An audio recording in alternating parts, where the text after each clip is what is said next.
예, 마태복음 그 5장에는 우리에게 잘 알려진 그 빛과 소금의 이야기가 나옵니다.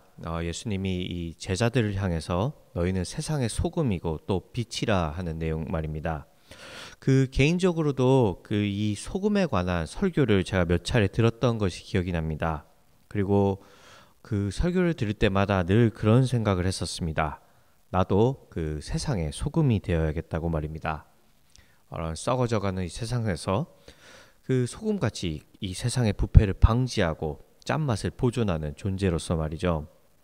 하지만 그 몇 년 전에 한 교수님의 이 마태복음 5장 해석을 듣고 또 저 나름 그 해석을 분석하면서 이게 정말 그런 뜻일까라는 그런 의문이 이제 들기 시작했습니다. 그 이유인즉슨 한번 눌러주시면 네, 그 지금 여기 나오듯이 주님은 지금 제자들에게 이렇게 소금같이 되라고 어떤 미래형으로 말씀하신 게 아니라 보시듯이 너희는 이미 소금이라고 미래형이 아닌 현재형으로 말씀하고 계시기 때문입니다. 한편으로 보면 별 의미 없는 해석 논쟁 같기도 하고 어떻게 읽던 그다지 여기에 차이가 없어 보이기도 하지만 이 13절 후반부의 내용을 즉 후에는 아무 쓸데없어 다만 밖에 버려져 사람에게 밟힐뿐이라는 이 주님의 말씀을 비추어 본다면 이것을 어떻게 읽느냐는 꽤 많은 차이를 주지 않을까라는 생각이 들기도 합니다. 예컨대 만일 우리가 이 말씀을 너희들은 소금이 되어라라는 그런 이야기로 해석을 한다면 이것은 주님이 우리에게 하신 어떤 격려이고 위로입니다. 소금같이 되어 세상에서 짠맛을 내라고, 그러니까 힘을 내라고 우리에게 하신 말씀이죠. 그러나 이것을 너희는 이미 소금이라고 제자들과 또 여기 있는 우리들에게 어떤 정체성으로 주신 이야기로 받아들인다면은 이것은 주님의 경고입니다. 그 정체성을 잃어버릴 때 돌아오는 것은 버려짐과 밟힘 때문이겠죠. 바꿔서 이야기를 한다면 우리는 이미 소금인데 그 소금 역할을 잘 감당을 못했을 때는 그냥 은혜로 넘어가는 게 아니라 거기에 따른 대가가 분명히 있다는 것입니다. 주님이 하시고 싶은 말씀은 바로 이것으로 보여집니다. 어쩌면 여러분들은 지금 이 지점에서 제가 왜 뜬금없이 사사기 이야기가 아닌 마태복음 이야기를 하고 있는지 궁금해 하시는지도 모르겠습니다. 그쵸? 그 이유는 되레 간단합니다. 그거는 사사기야말로 백성들이 정체성을 잃어버렸을 때 오는 그 버려짐과 밟힘을 고스란히 보여주는 살아있는 역사이기 때문에 그렇습니다. 오늘 본문으로 들어가 보자면 또 한번 눌러주시면 어쩌면 지겨운 사사기의 주제가 다시 보이기 시작하죠.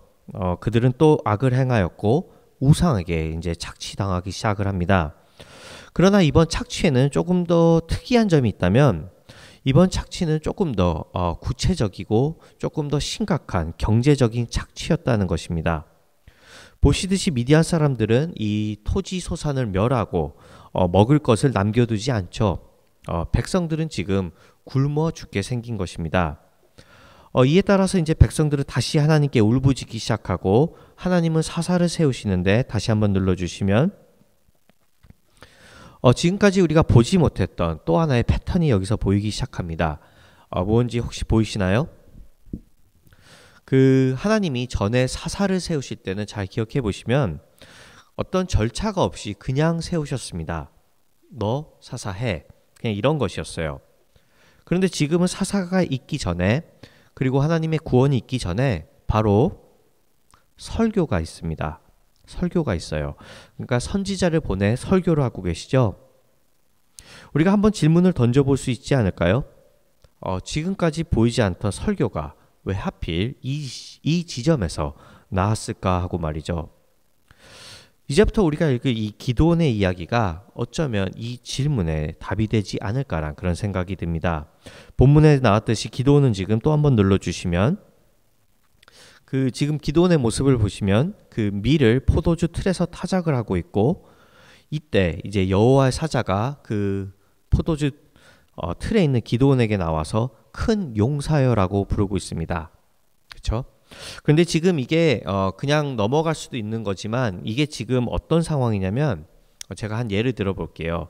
그 제가 이제 결혼을 하기 전에, 그러니까 한 12년 전이겠죠? 결혼을 하기 전에 제가 갖고 있던 그 생활의 습관 혹은 패턴 중에 하나는 제가 야식을 하는 거였습니다. 그러니까 제가 꼭 밤에 자기 전에 뭐를 먹고 잤어요. 그러니까 밤에 늦게 들어오든 뭐 9시에 들어오면 11시에 먹고 뭐 소화될 때까지 뭐 1시까지 그럼 깨 있다가 하여튼 라면이든 뭐고 꼭 뭐를 먹고 자야 되는 습관이 있었어요. 그리고 그때는 20살이었으니까 뭐 건강이고 뭐고 상관도 안 하고 그때는 지금 제가 지금보다 더 말랐었거든요. 그러니까 이제 전혀 걱정을 안 했죠. 근데 이제 아내와 이제 결혼을 하게 됐고, 아내와 이제 결혼을 하기 전인지 하고 난 후인지 아무튼 고맘때쯤 이제 무슨 일이 있었는지 모르지만 같이 이제 건강 검진을 받았습니다. 그리고 이제 어느 날 둘이 이제 같이 차에 있는데 이제 그러니까 차에 있으니까 전화가 스피커폰으로 왔죠. 이제 병원에서 전화가 온 거예요. 지금 통화 가능하시냐고. 안 된다고 하면은 이제 아내가 의심할까봐 네 그래 괜찮습니다. 그 스피커폰은 끄지 않고 있는데 이제 그 병원 그 리셉셔니스트 분이 이제 그런 얘기를 하는 거예요. 검사 결과가 났는데 신병용 씨는 지금 비만이세요. 그러는 거예요. 그러니까 제가 제 귀를 의심했습니다. 내가 이렇게 마른데 내가 어떻게 비만이냐고 이제 그렇게 이제 좀 따지는데 이제 그분이 그러시는 거예요. 아 신병용 씨는 마른 비만이세요. 내장에 팻이 너무 많고요. 신병용 씨는 아시는지 모르겠지만 좋은 콜레스테롤이 있고 안 좋은 콜레스테롤이 있는데 신병용 씨는 죄다 안 좋은 콜레스테롤이에요. 당도 지금 간당간당한 거 아시죠? 이렇게 하는 거예요. 그날부터 아내는 마치 미디안 족속들처럼 저의 야식을 모조리 뺏어서 갔습니다. 먹을 것을 남겨두지 않았어요. 라면과 모든 것을 뺏어갔습니다. 그런데 이제 어느 날 가정을 해보면은 제가 아내가 잘 때 몰래 아내가 깰까봐 화장실에 컵라면을 하나 들고 가서 쪼그리고 앉아서 숨을 죽이며 그 컵라면을 변기 구석에 앉아서 먹고 있는데 여호와의 사자가 나타나서 큰 용사 신병용이여 라고 한다면 이게 그림이 맞는 그림일까요? 우스꽝스럽지만 지금 기도원의 얘기가 이 얘기라고 이야기하고 결코 다르지 않습니다. 우리에게 잘 알려져 있던 이 타작 마당은 본래 마당에서 넓은 뜰에서 탈탈 털면서 하는 것입니다. 반면 기도는 지금 좁은 포도주 틀에서 타작을 하고 있습니다. 그러니까 기도원의 모습을 상상해 본다면 그는 지금 어느 구석에 쪼그리고 앉아 밀을 이렇게 탈탈 터는 게 아니라 그 밀을 이렇게 오늘날로 치면은 뭐 면도칼이 있다면 하나하나씩 까고 있지 않았나 싶습니다. 미디안 사람들에게 들킬까봐 미디안 사람들의 눈이 그를 그만큼 두렵게 한 것이지요. 그러니까 여호와의 사자는 지금 이렇게 바짝 쫄아서 숨도 크게 못 쉬는 기도원을 향해 큰 용사여라고 부르고 있는 것입니다. 기도원은 이 응답에 이렇게 대답합니다. 한번 눌러주세요. 기도원의 말을 이제 보시면서 제가 질문을 하나 드리겠습니다. 지금 기도원의 저 말이 여러분들은 말투나 목소리가 어떻게 들리시나요? 기도는 지금 오 나의 주여 여호와께서 우리가 함께 계시면 어찌하여라고 하면서 기도는 지금 애통하면서 회개하고 있는 것일까요? 기도원의 지금 목소리를 우리가 다시 살려본다면 아니면 하나님이 없어서 지금 우리 꼴이 이 모양이 이렇게 된 거잖아요. 이게 뭔가요? 난 죽을 것 같다고요 하며 응석을 부리고 있는 것일까요? 팀 켈러 목사님은 후회와 회개의 차이를 이렇게 설명합니다. 한번 눌러주세요. 영어로 이렇게 나와 있죠.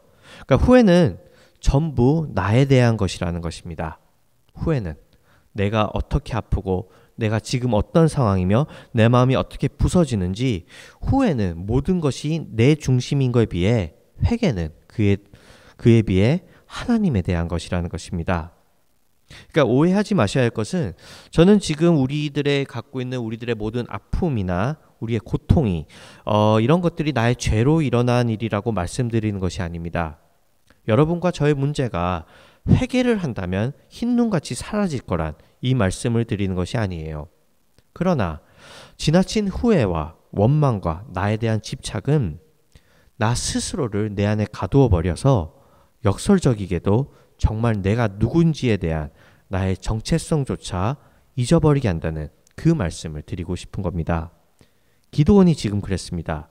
기드온의 말을 자세히 보시면 여기에는 문제에 대한 불평과 온통 하나님에 대한 원망만 있을 뿐 자신이 누구인지에 대한 성찰이 없습니다.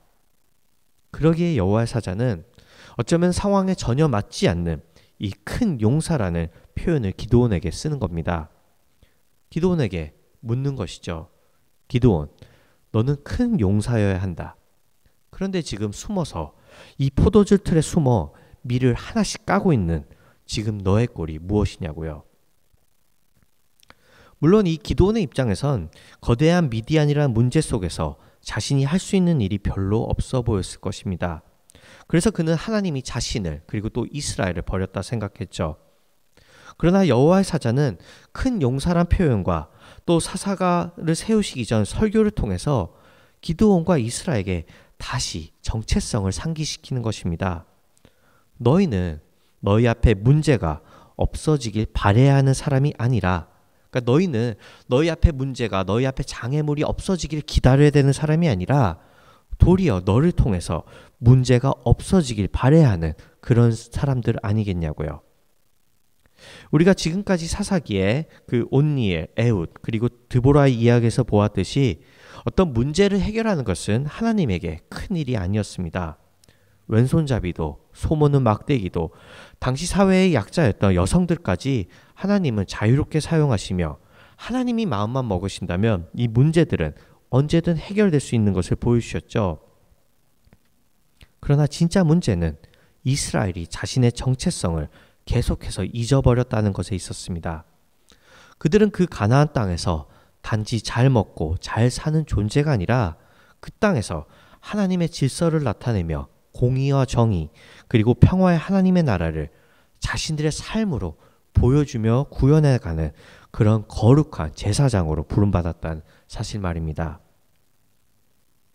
그런 의미 속에서 지금 여기 있는 우리들의 삶의 목적과 기대는 과연 무엇일까요? 만일 여러분들과 또 제 마음속에 있는 깊은 곳에 있는, 저희 마음속에 깊은 곳에 있는 저희들의 인생의 기대와 소망이 단순히 고난당하지 않는 것, 남들보다 위에서 군림하는 것, 편안하고 안락하게 사는 것이라면 우리 역시도 여기에 나온 기드온과 이스라엘의 모습과 비슷하다 볼 수 있지 않을까란 그런 생각이 듭니다.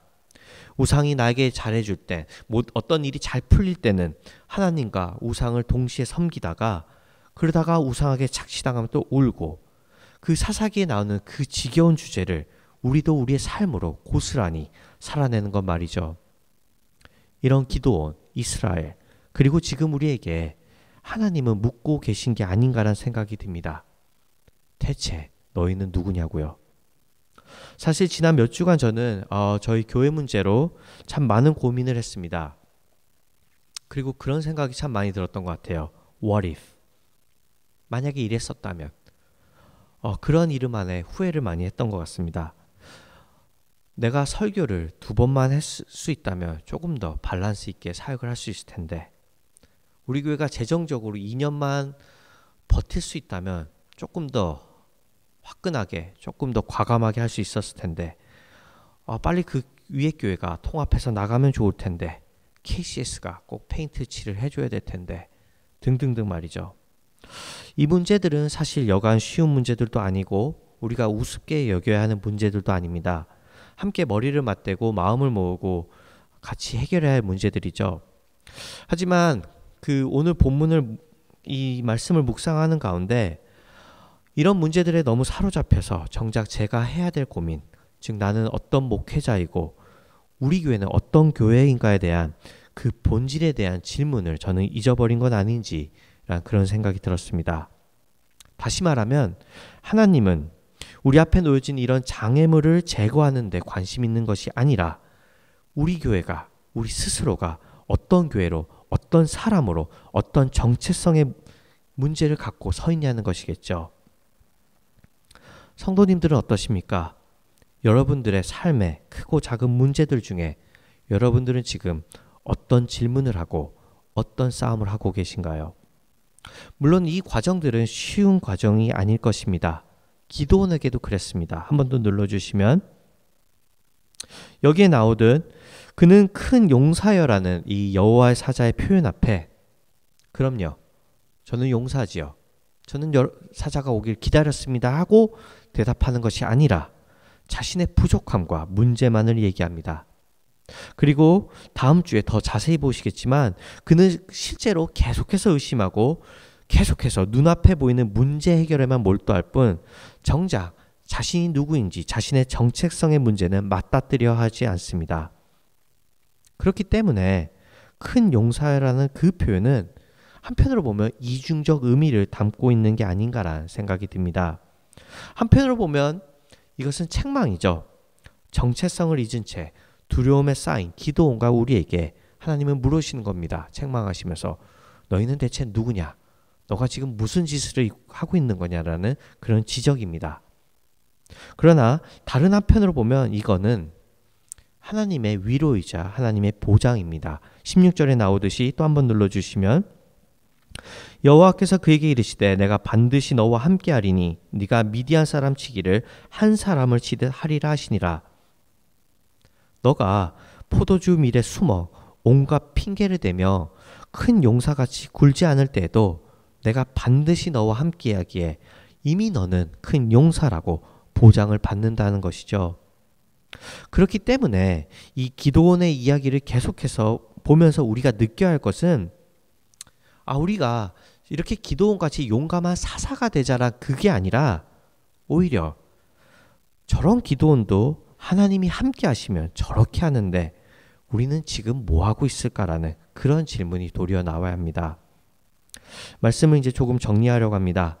그 서론부에 언급했던 마태복음의 소금의 이야기와 또 기드온의 이 이야기를 보았을 때 우리에게는 내가 소금이 되고 안 되고 용사가 되고 안 되고의 그런 선택권은 없습니다. 그런 선택권은 우리에게 이미 없어요. 우리는 이미 소금이고 우리는 이미 큰 용사입니다. 다만 우리에게 남은 것이 있다면 우리가 선택할 수 있는 것이 있다면 이 정체성을 우리가 얼마나 인식하고 그 정체성대로 살아가는 그 문제가 우리에게 있을 뿐입니다. 우리가 이 정체성을 잊은 채 가나안과 타협하며 그들과 똑같은 질서와 그들과 똑같은 삶의 가치를 두고 살아간다면 사사기가 말해주는 건 우리에게 결국 남은 것은 우리 역시 포도주 밀에 숨어 밝히고 버려진 뿐이라는 것입니다. 우상에게 휘둘려 사는 것이지요. 그러나 사사기가 동시에 말해주는 것은 이런 암흑 같은 시간에도 하나님은 우리를 포기하지 않으시고 두려움과 겁에 질려있는 우리를 향해 오늘도 큰 용사여라고 부르시며 그렇게 우리의 정체성을 상기시켜 주시며 우리로 하여금 진짜 용사로서 살아갈 수 있는 그 보장을 해주신다는 것입니다. 그리고 이 하나님의 보장은 훗날 진정한 사사 곧 그리스도를 통해 완전히 성취가 되죠. 지난주에 그 목사님께서 그런 이야기를 하셨습니다. 혹시 기억하시나요? 우리는 승리할 필요가 없다. 왜냐하면 그리스도께서 이미 승리하셨기 때문이라고요. 그런 얘기를 하셨죠. 그런데 저는 혹시 이 말이 너무 추상적으로 들리지 않을까라는 생각을 해보았습니다. 마치 우리가 승리합시다, 승리합시다를 너무 추상적인 인사로 쓰듯 그리스도께서 우리를 대신하여 승리하셨다는 그 표현마저도 우리 마음이나 삶에 별로 와닿지 않는 그런 표현같이 말이죠. 어떠신가요? 만일 우리가 우리 삶의 문제 앞에 원망과 후회와 내 아픔에만 집중한다면 이것은 정말 추상스러운 표현일 것입니다. 그리스도의 승리가 나의 삶의 변화를 시켜주는 것은 전혀 없습니다. 내 문제는 오늘도 내일도 똑같이 있을 테니까요. 그러나 내가 이미 용사이고 소금이라고 나에게 정해주신 그 정체성을 믿는다면 그 그리스도의 승리는 이 모든 것을 바꿉니다. 그 승리는 우리로 하여금 후회가 아니라 회개를 곧 하나님께서 그리스도를 통해 우리에게 하신 일을 기억하게 하며 어떻게 그분이 나 대신 버림을 받고 짓밟히셨는지 나에게 어떻게 이 정체성을 주셨는지 그럼 내가 어떻게 살아가야 하는지 내 앞에 문제가 아니라 하나님이 하시리를 볼 수 있게 하기 때문이죠. 그때 그분의 승리는 곧 우리의 승리가 됩니다. 사랑하는 성도님들, 누차례 말씀드리지만 저는 결코 여러분과 저의 문제가 작거나 별거 아닌 것이라는 말씀을 드리는 게 아닙니다. 저에게도 제 개인적인 문제는 굉장히 크게 느껴지고 우리 교회 앞에 놓여진 문제도 저에게는 상당히 크게 느껴집니다. 그러나 어쩌면 이런 문제 앞에 위축되어 있는 우리를 향해 오늘도 큰 용사여 여호와께서 너와 함께 하시도다 하고 부르시는 그 하나님의 질문과 책망과 위로 앞에 다시 한번 우리의 마음을 내어드리는 것은 어떨까요? 그 질문 앞에 이번 한 주도 서실 수 있는 여러분과 제가 되기를 주님의 이름으로 축원합니다. 다 같이 함께 기도하는 시간 갖도록 하겠습니다.